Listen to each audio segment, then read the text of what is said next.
নবী বলেন জাহান্নাম এমন ভাবে শুরু করবে, তখন আল্লাহ রাব্বুল আলামিন বলেন একটা কুদরতি ভাবে পানি ছিটায়া দেওয়া হবে। ওই পানিটা দেওয়ার সাথে সাথে জাহান্নাম সাথে সাথে শান্ত হয়ে যাবে, জাহান্নাম চুপ হয়ে যাবে, তর্জন গর্জন বন্ধ হয়ে যাবে। সাহাবায়ে কেরাম জিজ্ঞাসা করলাম, ওগো নবীজি কেমন পানি গো?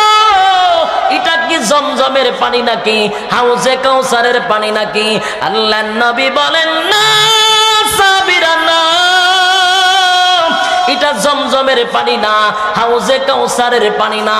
এই পানিটা হলো আমার গুনাহগার উম্মতের চোখের পানি।